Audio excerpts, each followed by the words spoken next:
their stream. I guess it's fixed. Okay, great. Because it used to be buggy. Like I try to hit stream.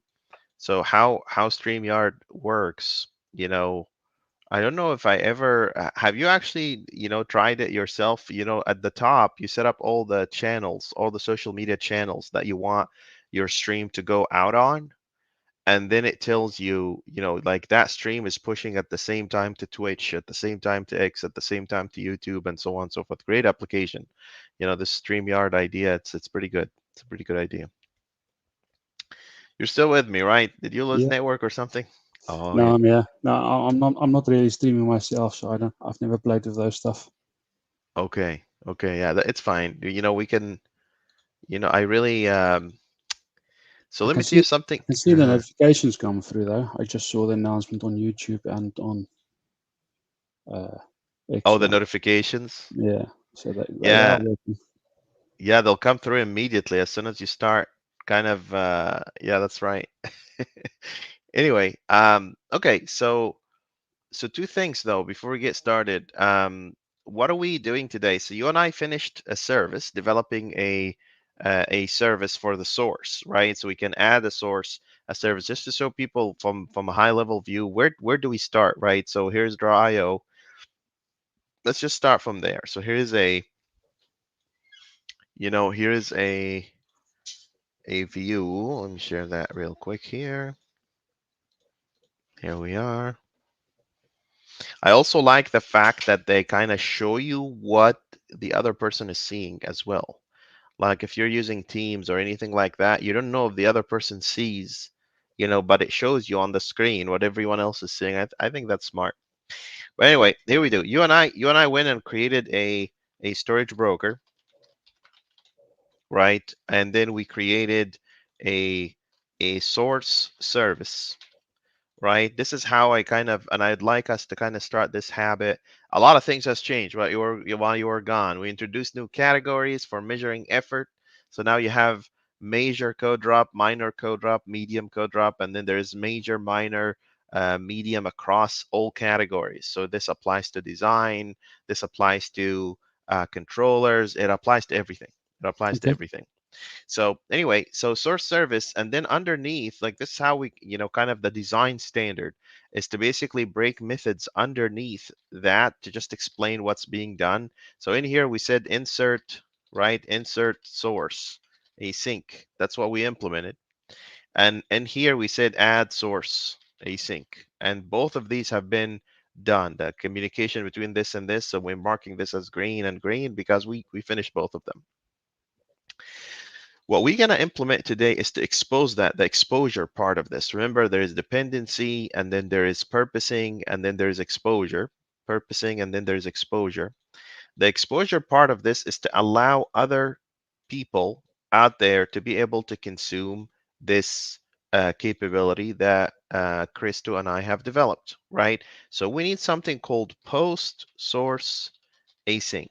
Now watch the language here. We're talking about the same thing. But one realm is saying insert, another realm is saying add, and then the controller is saying post. It's very important, just like when you travel to different countries or different regions. They could all be speaking the same language, but they describe the same thing different way. And why that's important, because when you are doing debugging and logging, you can spot immediately simply from the language. Like when you hear someone say, I don't know, Crystal, like in I think in in some parts here in the U.S., especially Boston and these areas, you'll hear people they don't say water, they say water, Mm. right? So you hear water and you know immediately where they are. You don't have to check their ID, you don't have to see their birth certificate, you don't have to know anything else. You just hear the word and you immediately know, oh, that person is from that place. So this also applies to everything. Like I'll kind of give you the common and famous CRUD operations, and then maybe we can dig a little bit into custom HTTP. So in the controller, we say post, we say get, we say put for update, and we say delete, like that. But then at the business logic level, and you'll see this documented also in the standard, we say add, in here we'll say retrieve, we'll say modify, right? And then we'll say here remove. And then you get to the next layer, and that depends really on your dependency and whatnot. We basically say insert, select, update, and then delete. So that's like at the controller level, at the broker level, we speak the language of the dependency. At the business level, we speak the language of the purpose. And then in here, we speak the language of the protocol. But they all hand off and they talk to each other. What do you think, Christo? Does that, Yeah. anything else you want to add on top of this? No, no, that looks good. It's good. Yeah, so this is basically how these work. But of course, life is not as simple as a bunch of CRUD operations. You'll hear things like upsert, you'll hear things like with custom HTTP methods, there's verify, there's many, many things. There's process, there's, register, there's lock, unlock. There's so many things that you can do in business, but it all comes down to these primitive operations. Like anything you would do, it comes down to that one of these primitive operations. For instance, verify is a select, and then you add a business logic on top of it, and you say whether that person is verified or not. Or lock, you pick up a record, you make sure that they exist, and then you flip the status on them and then update them. So it's all like that. It's like cooking food, right? You add a bunch of ingredients, basic ingredients, and can make different kinds of food because of it. Okay, let's go build a controller then. So what we want to build is post source async. I'll share my screen here so we can test this. So this is GitFile core API.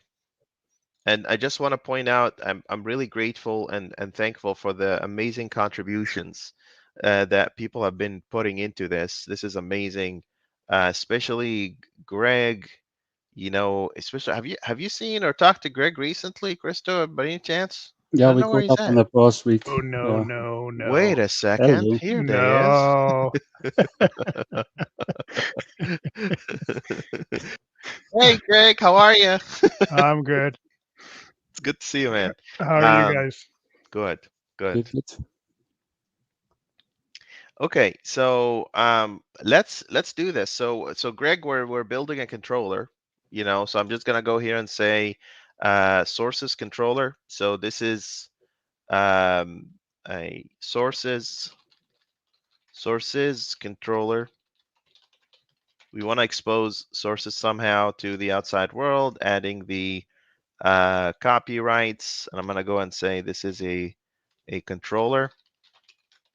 Usually I just pick up the usually I just build the pick up a template, but you have AI now, so AI will also help you out with some of that stuff. There's a route here that you have to define with controllers. You say API and then you put the template. So it basically goes and says something like that. So this is your route. That's your API controller, API controller, and then the route here. This area here is basically saying omit this piece from the class name. So that's why we're making it plural, because the naming convention for RESTful APIs is that you go plural singular, plural singular. Like for instance, if I want to get a student from an API, then it's API slash students slash student ID. But what if I want also the classes that this student identified or the courses? Then I say courses, right? Okay, well then, what if I want a particular course for that student, then it's course ID. See, even AI knows, the RESTful API standard and naming conventions. Never, ever, ever put verbs in your API name. I see some people do this, get student like that. That's crazy.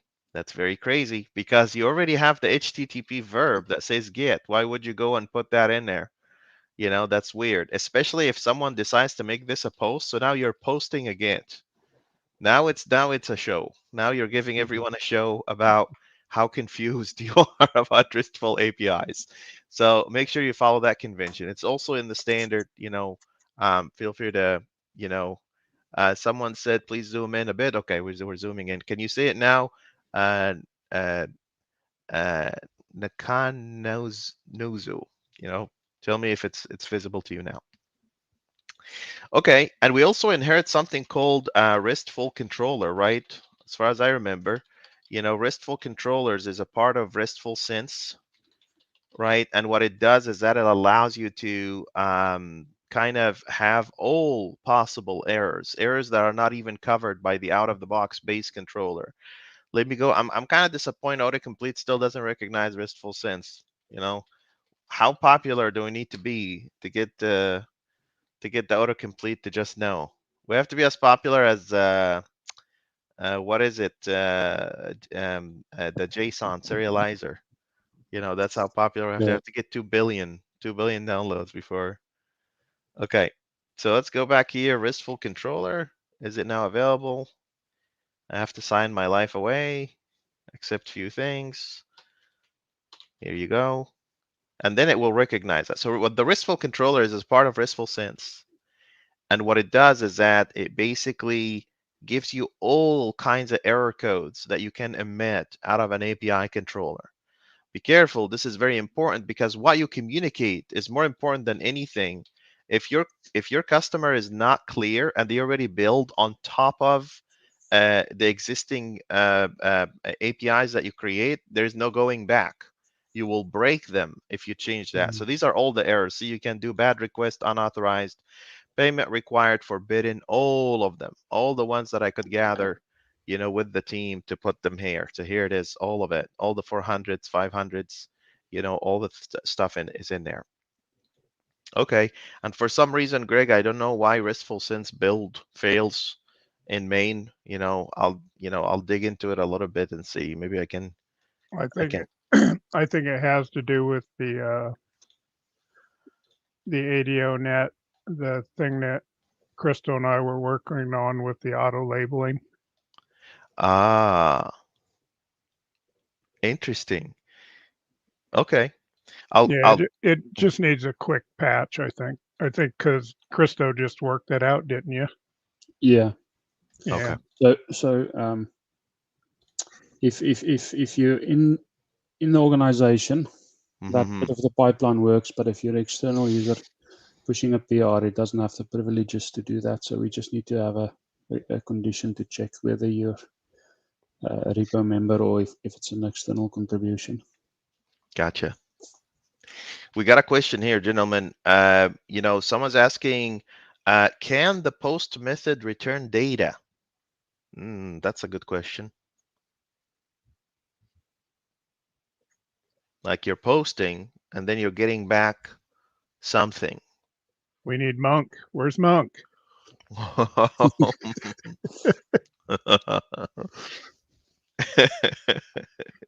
If it's the same data, that's fine. Like if you're posting a student and getting back that model that was persisted, that's fine. But if you're posting a student and getting back a teacher, that's a problem. That's a huge problem, right? It's like putting a chicken in the oven and getting out a lamb or something. That's just very weird to me. I don't understand it. And it's the same thing across the board. I see people do that, by the way. You post a model and then you get back the DTO out of that model. I was just talking to someone about this morning. You know, they were like the DTO, the mappers, and then your business logic becomes extremely complicated. Zakila says it should return ID if you create something, right? No, actually, in standard compliance systems, we let the customer generate everything, including the dates, the IDs, everything. We just do the validation. We just say whether this is valid or not. That's all we do. Almost 99% of the systems out there will say you don't have to add an ID. You don't have to add created date, updated date. We'll take care of that for you. And then things start to get complicated because now you're dealing with two different models. The one model that comes from the API, and then the other model that gets added these audit fields, and then you spit it back out. This has proven to be not a very good way to handle things. What's a good example, that I've seen in the past with API endpoints kind of owning generating IDs and owning generating created date and start date. So you see, at the small level, if you're starting a project from scratch in isolation of everything, that sounds like a very good idea. And that's probably why a lot of people are doing it. But if you're building an enterprise system, things become extremely different. Let me tell you why. Let's assume that you're doing migration you want to migrate sets of data from one system to another.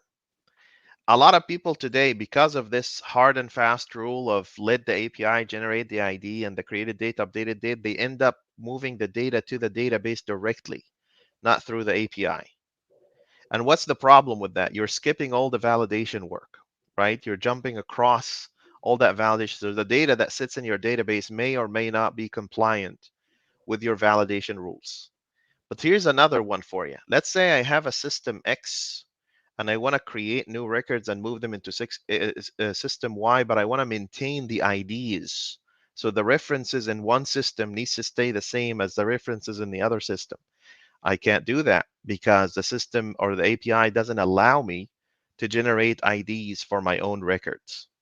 So think about it this way. Think about it as getting like a special license plate. You get to choose what your ID will be and then do it this way. I don't know, Greg or Christo, if you have any, thoughts or ideas around that. No, I think you've covered it. I think the other thing that we've talked about in the past as well is time zone information. Oh, time zone information. That's right. That's right. That too. Right. By the way, someone told me there's like a nice implicit hidden security thing when someone is trying to update a record that they don't have the original copy of. So if they don't have the created date and they're trying to update a record without having the created date, the API will reject them immediately because they need to have that original record. So if you don't have an access to select and get that record, how would you have an access to write into that record? But it's not intentional. It's just a fun side effect. Just a really nice side effect that comes. And usually we put all these dates at UTC, Universal Time Zone. But yeah, I hope that answers, Zakila, I hope that answers your question. Okay, so we're gonna build a controller. So we need to inject something into that controller. It's a private read-only I source service. So I'm injecting the source service into my controller. If tomorrow I develop source service v2, v3, v4, v10, I don't have to worry too much about that controller because there are different implementation of it. I can branch out. I can have partials to that controller that have different versions. Let's build a CTOR for it. You can build a CTOR simply by just control period and just click enter, and it will do that. But it's not my favorite way of doing it because it's only just one dependency, and it will always be just one dependency. For controllers, you should never ever have more than just one single dependency. If your controller has more than one single dependency, then it's doing what we call an orchestration. And you don't want that orchestration to happen at your exposure layer. That's business logic. It doesn't belong there. So what are we doing? We're actually posting a source, right? We're creating a source, so post source async like that. And I'm taking in a source as an input parameter like that. And then I'm going to go and say, I am awaiting this. So it's a value task of an action result, isn't it? Value task of an action result of a source, basically. So this is that. Oops. Did you, Krista, did you know that you could chat with this thing now? Like you could actually pop out a chat and Oh talk yeah, to I'm getting like fancy now. Yeah. You mean what? with Copilot? Yeah, I just Yeah. saw this the other day. I did control period, and then it shows fix with Copilot, right? And Copilot, ask Copilot, type / commands for reference, whatever. And look, Copilot is fixing it for me. Look at this. Yeah. I didn't do anything. It says, here's my idea about how to fix that disaster that you just did. Now, by the way, it just did something that I 100% was going to forget, which is return 201 when you create instead of returning OK 200. So that's, oh man.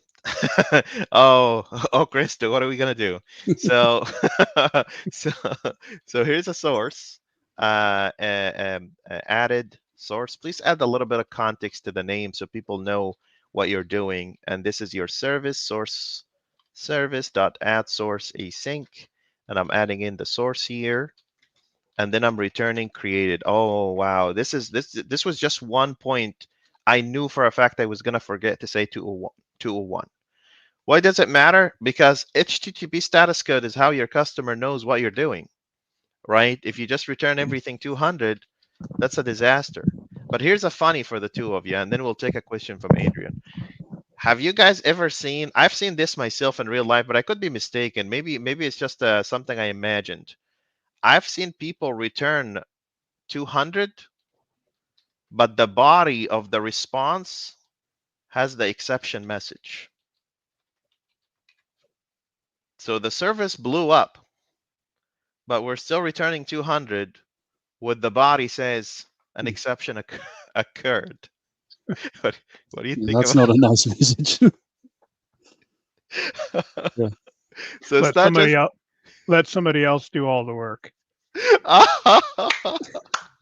so it's not just like how confusing this is. Like you're not just ruining your own API, but the client that's going to consume that API also has to violate, HTTP code and standards to fit this crazy abomination that you created. Can you believe it? It's yeah, that these are things that I've seen very common and they're very disturbing.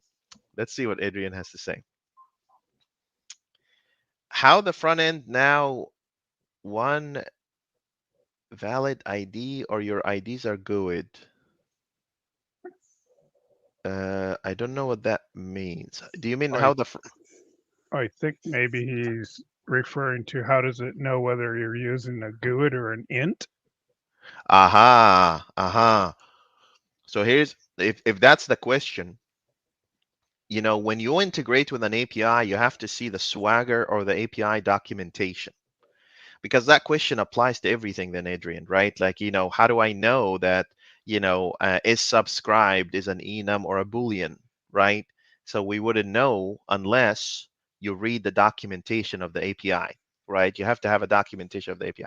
And by the way, Swagger or not, I'm moving away from Swagger. I'm using Gitbooks to document my APIs because it doesn't support custom HTTP methods. But Swagger or not, the documentation of the API should exist before you even start the implementation. You know how we say test-driven development? You should also define your contracts before you start building the system so that your front-end team could continue to work in parallel with you. Like while you still building the back end of that API, they can also develop the front end based on the contracts that you agreed on, right? So you have to have documentation. It's a fundamental part of your Hey, development. hey, Hassan, do you think Yes, maybe his question is just rereading it? How does the front end know one the is a valid ID or you're using that's probably IDs it. are good? That's probably it. The IDs are good, right? I Yeah. never use ints for IDs because that's a recipe for disaster for two reasons, right? There's actually three reasons. The first reason is that you don't know, you need to know about the existing records or what was the last integer so you can generate a new one, right?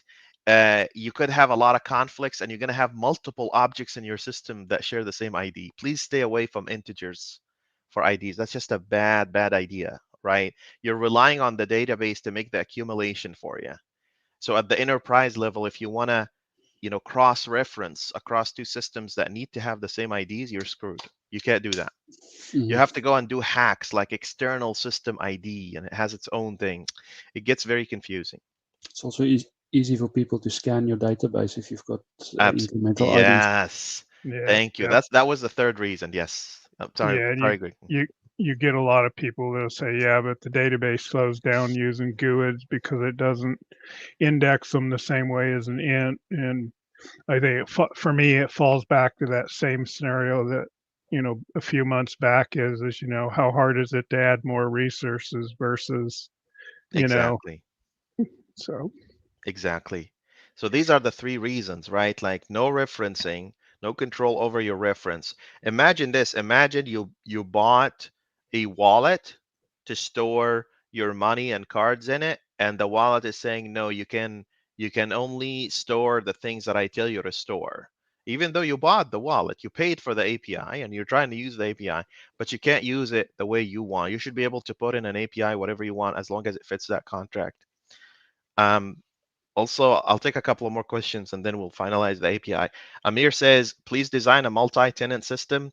I'm guessing correct me if I'm wrong, Christo, this GitFile could become a multi-tenant system, right? Because that's how you're configuring the sources. Like you could be on GitHub, Azure DevOps, GitLabs, and whatnot, and you could Yeah, still, right? Maybe Amir, maybe when we get to it, the final state, go ahead. Go it ahead. not quite be a multi-tenant system to host multiple tenants, but it will definitely host multiple repos. DevOps and GitHub. So you can't really say I'm creating a tenant for business A and a tenant for business B.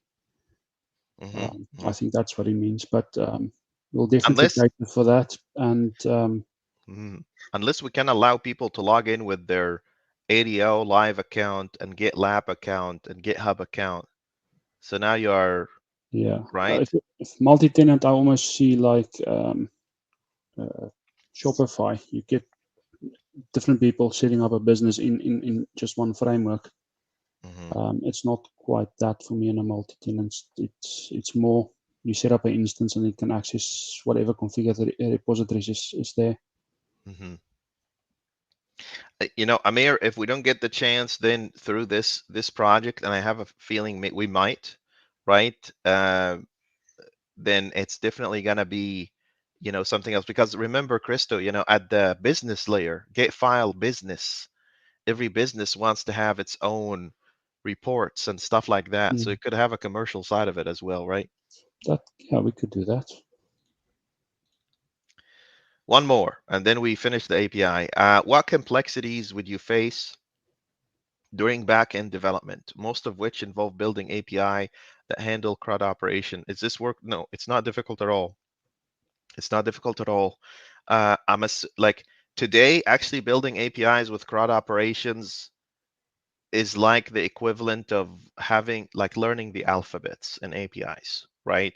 It's just as simple as that. You know, you're really moving data around. You're taking data from one place and putting it in another place. There's no magic there. So there's no complexity. There's no complexity as far as I know. I don't know, Greg. What do you think? Do you think there are some? Using the standard, no. I mean, that's currently what we're doing right now, you know, with GitFile is we're building the CRUD operations, you know, the foundation services. Um, and technically they're relatively easy to work through, just the, you know, the CRUD, but it takes doing a few, you know, to kind of see the way they work and um, those kind of things. So, you know, it just takes a little dedication and, you know, follow along with some of the other foundation services and some of the past ones, even though they may be outdated, they're still pretty close to, you know, being what they are today. That's true. That's true. Yep. I'm assuming the complexity really comes from non-standardization. Like if you don't play by certain rules, people can do anything crazy. Like remember when we were just talking about returning 200, but the system actually errored out. This is what someone in the chat, Muhammad Amino, basically says. I work with a colleague recently, and this is exactly what he does. So weird. It is weird. It's very weird to kind of return 200. It's more common than you think, guys. It's really, really common. Zakila says CRUD today can be scaffolded. I don't know if you want to if you want to test drive, because every case has its own exception handling and whatnot. So I'm gonna disagree with you on this one, Zakila. All right. Fatih says, is this project will have a repository for us to observe? Absolutely. Greg, do you mind dropping in the chat, in the YouTube chat, the if you can drop the link for Okay. the. Yep. It's open source. It's free. Hop in, contribute, pick up an issue, and write open source software. You're gonna be very happy. Okay, but Christo APIs, you know, is this the end of the road? We're just gonna return 200 all the time, and you know, No, what should we do? You know, guide us. You know, there should be something else we can do here. so that's the happy path. So we will need to cater for any exceptions that can be thrown in the foundation service. Aha. So you want me to So handle exceptions here? Is that what you're saying? Okay. Okay, I'm with you. Okay, here we go. Okay, so how do I know these exceptions then, Crystal? Like if I go here into the implementation and I go into the try catch of this, let's see here. I see a bunch of exceptions. I see a bunch. I see that we throw validation exception for null source. I see a validation exception here as well for invalid source. I see not found So we're source. only interested in the categorizations. Aha.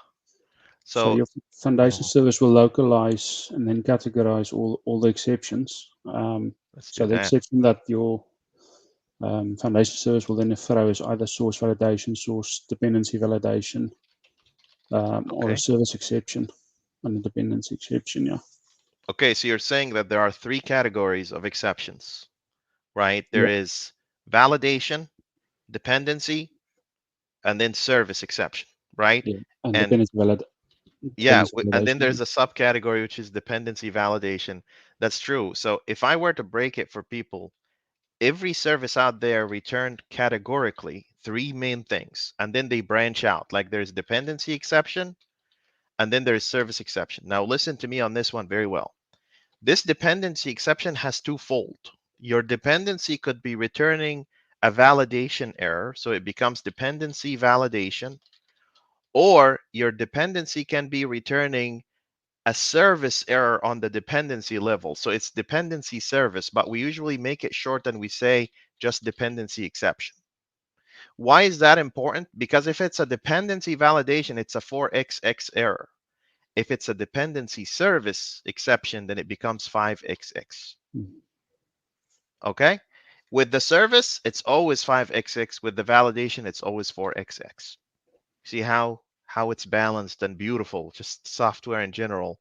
So with the validation exception, we want to go and say, okay, an error happened. We need to communicate an error. In general, your validation exceptions are 4xx. So I'm going to go and say bad request and put in source in here, and that's it. I don't have to put the message anymore, right? We already passed that stage in the standard, so it knows, right? Okay, so that's one. Dot inner exception. Do I still have to do that inner exception here? Yeah, because I you're think so. unwrapping the exception That's so that right. the external can. That's right. Here's one. Okay. What about the 500? The the dependency exception. Dependency exception. Now remember what I just said earlier. In the dependency exception, the dependency can break into two. So there's something called dependency validation. Dependency validation exception. I don't know if we did it this way. I hope so. Yeah, there you go. So this dependency validation exception basically says if the inner of that when right inner exception says something like what did we say conflict source conflict source sorry conflict already exists source exception right. So in that particular case we go and say conflict. What's the error code for conflict? Is that a 409 something like that? Source dependency validation exception dot inner exception. Yeah. Right? If you're not sure, you can always go to the definition. It'll take you exactly to the implementation. I'll tell you here it is. And what's beautiful about RESTful Sense is that it even shares the details, like the standard RESTful. This is the internet engineering kind of standard about RESTful APIs and whatnot. So you have that. Is this thing too long? No, it's just to 106. Okay, and then in general, any other source dependency validation exception that happened that is not necessarily already exists, we should communicate that as just bad request as well. Am I right? So that's that guy. And then you have a source dependency exception, which is what did we call it? Is it there's server error, there's problem. Is that what we called it? I think we called it something else, guys. It's service Internal server error. internal. Yeah, that's it. That's what it is. Thank you. It used to be problem, and then but we changed it to internal because that makes more sense, right? And then the last one here is the service exception. So source service exception. See how many errors. See how much we care about the the errors that we communicate. So source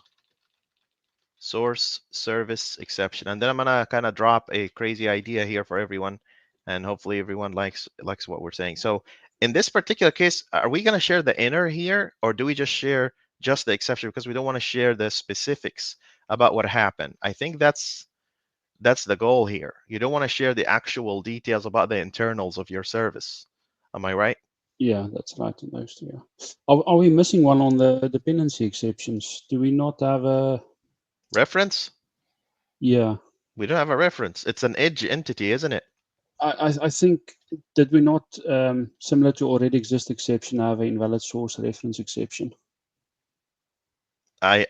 We may, but I don't know why would we do that, because there's no reference. Let's find out. Let's go back. That's a good point. See, pairing is just the most amazing thing. You get to kind of just, people will remind me of the crazy things you may forget. Not found, right? Not found in here, and then SQL duplicate key. That's the conflict exception, and Yeah. then the rest is DB update concurrency. There's locked. That's a good one. But locked is specific to modify, not to add, Mm. right? And then there's DB update, and that's it. Okay. Yeah, I don't think I haven't Nope. finished the remove by ID yet, but I don't think there's any more coming. Nope. There isn't more coming other than just locked, right? And lock doesn't apply to add, because you can't lock something that doesn't exist. You're just literally just adding it, right? So I just forgot to say return. If there's Yeah. only a smart way, what do you guys think? Is there like a smart way that I can write return for all of these without having to go over them one by one? Let me show everyone a trick. If I select a common thing like this, right? A common thing, right? Like I can go like this, but this try to be so if I do like this, I can do Alt Shift. I think it was period. See, it's finding all the ones that are similar. Mm. And I can just say return like that. How about that? Yep. Right? Instead of just going one by one, why would you do that? That's just bad. That's really, really bad, and you can also do the same here. I mean, if you're faster on the keyboard, it'll pay off in the long run. I know a lot of engineers say, it's just going to take you a second to just select all of that. Wait till you end up with like a 90 properties object. I don't know why you would have that. And then these skill sets becomes really, really nice. Mm. Yeah, I always forget the keyboard shortcut. Yeah, once And I you get go, used to it, it's quite fast. yeah, It's true. but if you forget it, then you spend an hour going and trying to find how do you do this? Uh-huh. Uh-huh. Amir says, so you see, just before I take the question, you see how much work we put in? Look how many different codes there's created. There's bad request, there's conflict, there's bad request again, and then there's source dependency exception and service exception. And always remember, put the edge cases of a generic categorical exception before that, because if you put that up here, then that other one will never happen. See, even Visual Studio says error, because that covers both cases, so it's not going to let it come through. Yeah, Just remember. I didn't realize that the other day was something I was doing with a DB update, and Ah, Christo pointed it out to me as if you put them in the wrong order, one VS is going to tell you that why are you doing that when there's a super uh, exception already in there. So I learned something the other day myself. I can tell you right now, like every time, even the things that we think we know, we're gonna learn something new about it. Christo found out the hard way the first session we did this. He was like, "Oh, this is gonna be easy. We're just gonna add a Mm. source." And I start saying, "Well, the test has problems in it." It's like, what could possibly be the problem with it? The one thing I want to prove just to everyone is that the standard's not perfect, and it will never be, no matter how perfect you try to make it, because it's just it's what makes it interesting. It what makes other people come in and say, "Hey, can you do this? Can you do it better?" and whatnot. Okay, are you guys ready? Because there's like tons of questions in the chat, Uh-oh. so we have to answer all of these. So Amir says, can we start an RAG app totally from scratch? What's RAG? What is RAG app? Retrieval augmented generation? Let us know, Amir. We'll take Adrian's question. Currently, during CRUD operations, I often hear about value objects. For example, a user has a list of teacher IDs, but never the object itself. I can have the list of teachers in the model. What do you think? Gregory? Cresto? You see what he's saying? He's basically, Adrian, maybe what you're saying is like the middle entity that has the reference. So there's teacher, there's student, and then there's student teachers, right? That the many to many relationship. Yeah, I'm okay with that. I don't know if that's what you're saying. Yeah, if you're using OData, you can do a custom object as well out of it. It's not just Exactly. Alduri says this feels like Java because of these try-catch. Well, I hate to tell you this, but the designers of C# were actually Java people. Well, except for Heilsberg. Heilsberg is the guy that did Borland C and that stuff. So it didn't exactly come from Java, but the current people definitely are Java people. C# is basically Java done right. What Java was supposed to be. Java was born in 1995 with a really smart guy. His name was James Gosling. He's obviously he's from Canada. He's very nice by default. Canadians are nice by default. That's the stereotype, right, Greg? And then Yep. and then he developed Java. He developed the JVM, I and just then late. started really old. Yes, he did. He did.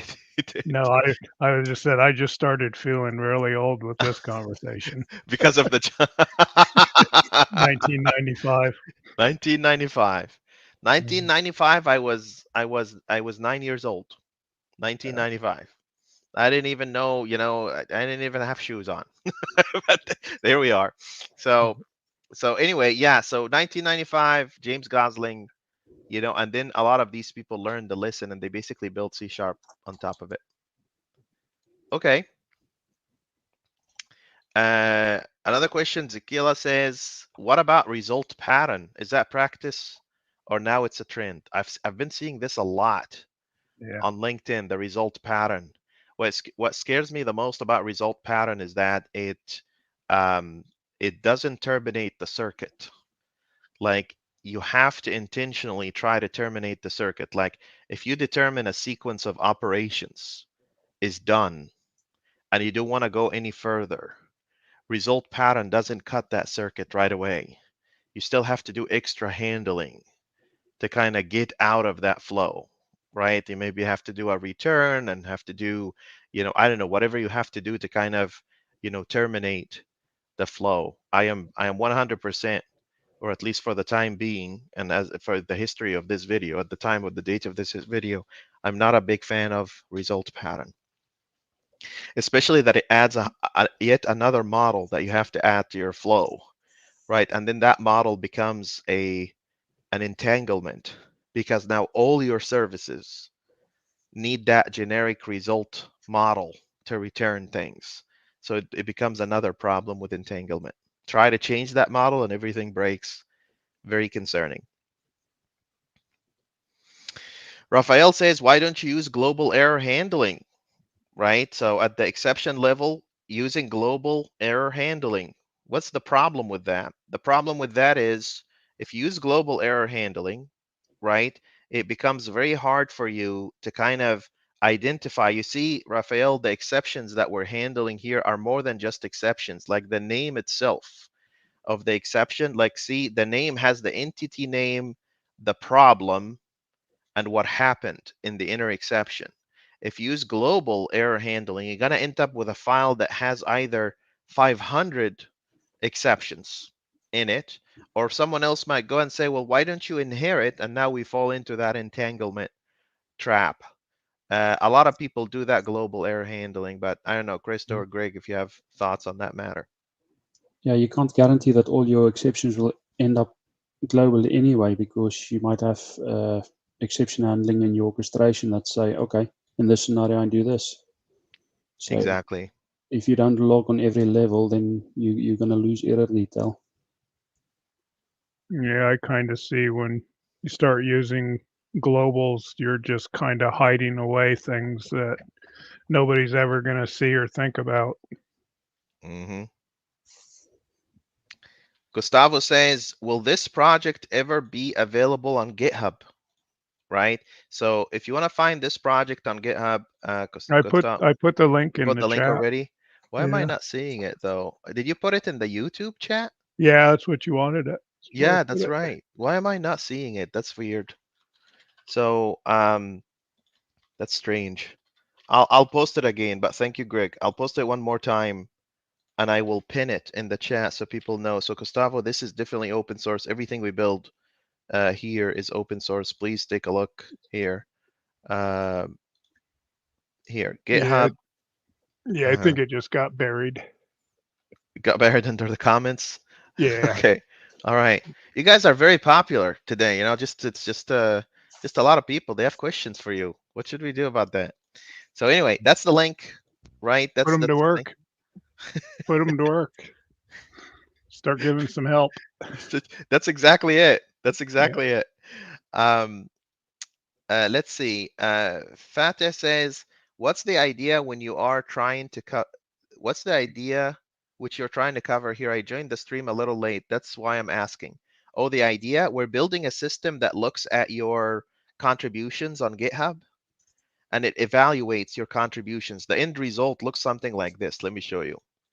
The end result will look something like this. You get to log in with your GitHub account and it basically builds your resume from your GitHub contributions. So this is your resume, and it basically says, are you more like a backend guy, full stack guy, or a front end guy? You know, what's your rank? What's your score? It writes about all the projects you've contributed to. It'll tell you your strengths and weaknesses. It'll show you the areas where you need to invest. It answers all your questions. But also the ultimate goal is to kind of, if there is a new project that's being built, you know, and the project needs more back end than front end or more release, more configuration, you get business. You know, we will bring business right to your doorstep and say, here's a project, work on it. It's a good project. Okay. Uh, Another question. I'm sorry. I'm very sorry. I can't read your name. I don't know how to read these letters, but I'll just read your question. With result pattern, you can solve this try catch, and with base controller map specific error to specific API response. Right, and when you try to unplug that service and put it in a microservice from a monolithic system, how costly that migration is going to look like. It'll be very interesting, right? Can I ask for a carrier? Oh, a career advice. Yeah, ask for a career advice. I can't help you with carriers. I go with Verizon. I don't know what Greg goes with. He's probably Mint or something. AT. Yeah, man. TNT. I still have my old BlackBerry. My my my LA Cellular.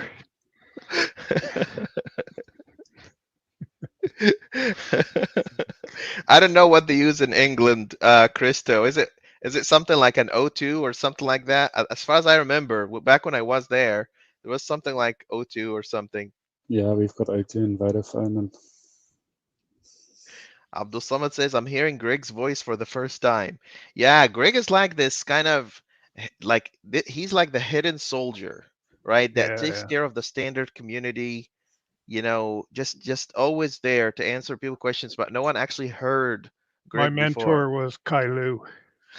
Kailu who? Yeah, Yeah, Kailu is awesome. he was my mentor. I stay in the background. I love you both. I respect you both tremendously. You just both of you are amazing. Fatih thinks GitFile is great. Obina Okafor says discriminated unions is becoming inevitable. That's what we heard. We heard that when COBOL became too popular. People said that people will never need any other language, and COBOL is inevitable, and everyone is going to be using COBOL until the year at least 2000, when the world ends. And now you see how COBOL, nothing is inevitable in the software industry. Obina, I'll tell you that. That's one lesson I learned. Okay, let's, do we just say, oh, the API is done and we're happy and let's just create a pull request? No, no, no, no.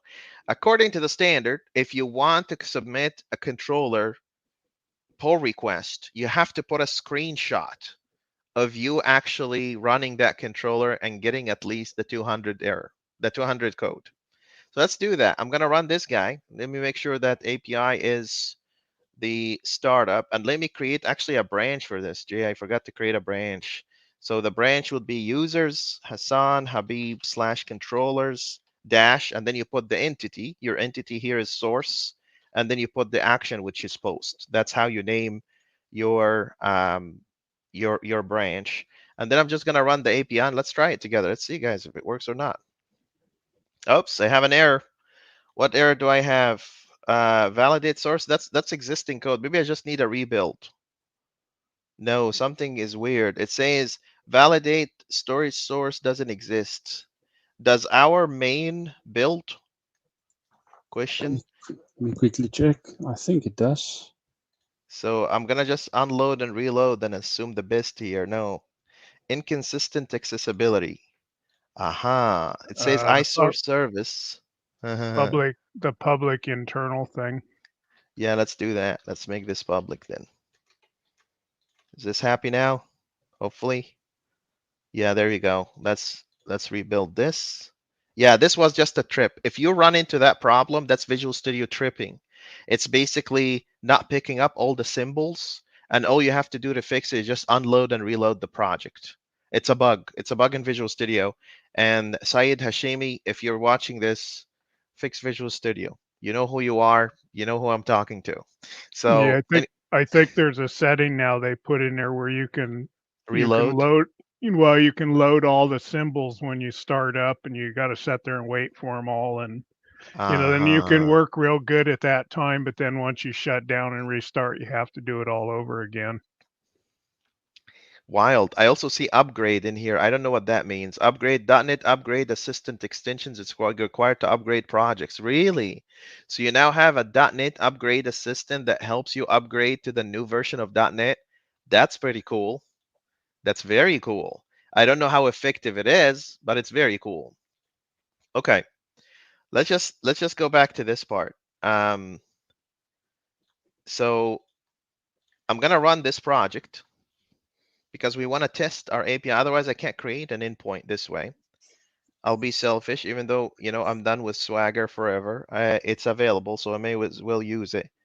Uh, I see a Git. Why there's a Git in here? Did I forget and say Git? Oh yeah, of course I did. Let me do post. See, that's why you have to try your API before you submit the pull request, because you're gonna make silly mistakes like these, like I did, and then you're not gonna be able to, to know until someone leaves you kind of a nasty comment on GitHub. Okay, here it is. I could try this. So you see these dependencies, like this example that it generates for me here.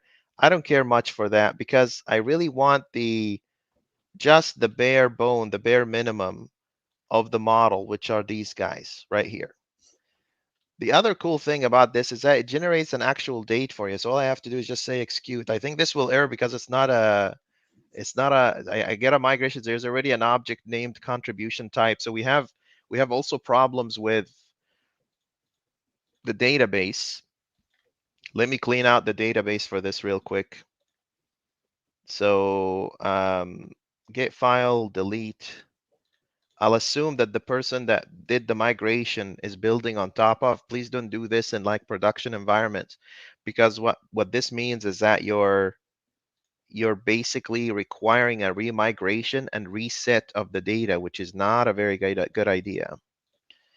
Here we go again. Try. The beautiful thing about this is that it'll just generate the model for you, so you don't have to think about it. But we still need our own tool. Let's execute again. I'm hoping to get like an error that the URL is bad. There you go. URL is invalid.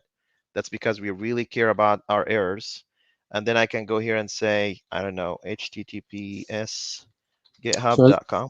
so Hassan, I've got a question for you. You said we only do a screenshot of the 200. Should we not do a screenshot of this validation and already exist as well? Because we don't actually test those We should. in the acceptance test. We certainly should. I know that we should. I know this for a fact because at least people that I worked with, like Abdul Samad and others, they absolutely. But how do you test like a dependency exception or whatnot without modifying the code, which is the crazy. If you just wait with me, I have a crazy thing to propose for people. And then let's just see how much Gregory will panic. Based on the panic meter, Already, based on already, I'm running out the door. based on how much Gregory will react to this, this is how we're gonna determine. So let's just create the PR for this. But yes, you're absolutely right. Um, let me. We do need to kind of verify that we're doing the right errors, because otherwise it doesn't make sense. So let's go here. Here's a screenshot. That's post source, and then you click create pull request, and that's a full circle. Like, if you're watching this series from the beginning till this moment, till this 14, this is exactly how to build an end-to-end. But there is still more. We have to do acceptances. We have to do deployment. I want to show you the deployment. I want to show you something called availability tests. I want to show you everything. But okay, on that topic, let's have a discussion.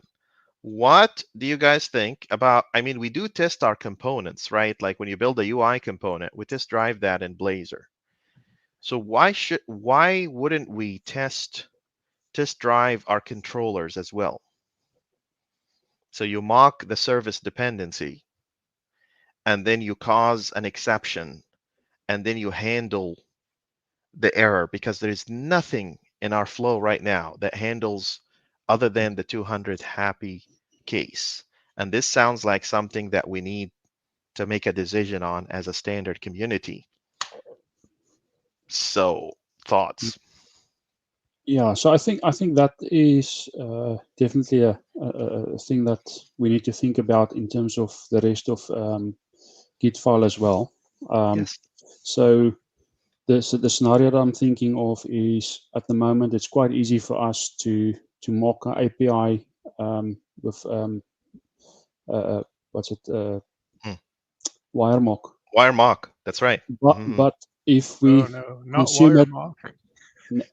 yeah, but if we consume a client or external library, we don't Uh-huh. have the way to do that at the moment. So the only way that you can do is if you either go to spell, but then you still need to swap out your dependencies, which will mean Exactly. that we do a bit of a jiggery pokery magic on our API broker, Right. because you have to unload and either do an in-memory instance or a fake instance of that Agreed. implementation. Agreed. Yep. So it sounds like you don't have an option. It's unit tests. It's either unit test, or you in the context of the acceptance test, you need to change the DI to swap that component for a fake. Right, but Yeah. that's not the purpose of acceptance. Acceptance is making sure that controller talks to a service, talks to a broker. It's not its job to handle all these edge cases. Otherwise, it gets extremely complex Yeah. really fast. No, but I'm thinking in the scenario of with wire mock, you've got a very clear cutoff between testing the exposure down to the broker. Right. But what we don't have is, if we consume a client, say for instance Azure Storage, now you can't mock that because you don't have. You don't have and Uh, even with but also even with wire mock, you still don't want to do the wire mock approach, because imagine if you have a coordination service, right? If you have a coordination service and you're trying to use WireMock to validate that your controller is doing the right thing, then every endpoint, if that coordination service is at maximum capacity to orchestration, you end up with 6 foundations. That's 6 APIs. And each one of them emits 5 codes. So that's yeah, 30 cases. It yeah, doesn't scale. But if you just inject the dependency to the controller, like we do, and then you go and say, pretend to throw an exception. It's done, yeah, yeah. We can right? do that. And that's the purpose of unit tests. So I'm saying let's try it. I'm saying, like, let's try it, right? Who's doing the delete controller? Is it you? Is it you, Greg? Is that you? No, I, I'm doing the foundations. We're not that high up yet with the What's controllers. You guys are doing the controller right now.